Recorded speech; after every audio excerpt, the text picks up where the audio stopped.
நீயும் முதல்வராகலாம் என்கிற புத்தகத்தை கொடுத்து தாவேக்காவில் இன்று என்னை நான் இணைத்து கொண்டேன். 6 ஆண்டு காலம் எந்த அரசியல் கட்சியிலும் என்னை இணைத்துக் கொள்ளாமல் திராவிட இயக்கத்தின் சொற்பொழிவாளர் என்று சொல்லி பெரியார் அண்ணா லட்சியங்களை பேசி வந்த நான்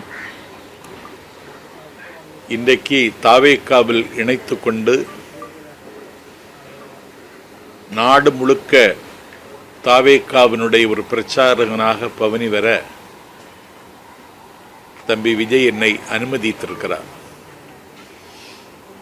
என்னை பார்த்த நிமிடத்தில் நான் உங்கள் ஃபேன் என்று சொல்லி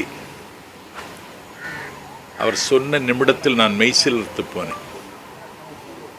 இப்படி ஒரு அங்கீகாரத்தை தம்பி தருவார் என்று நான் எதிர்பார்க்கவில்லை. டெல்லி சுப்ரீம் கோர்ட் கரூர் துயரத்திற்கு சிபிஐ என்கொயரி என்று உத்தரவு போட்ட அன்று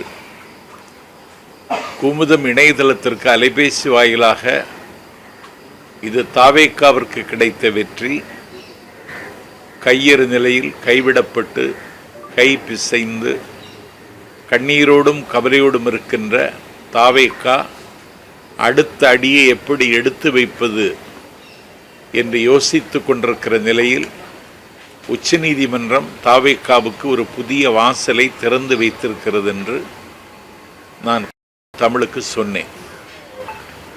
அந்த நிமிடத்திலிருந்து அறிவாலயத்திலிருந்து எனக்கு காது கொடுத்து கேட்க முடியாத அளவிற்கு வசை சொற்களால் என்னை வசை மாறி பொழிந்தார்கள்.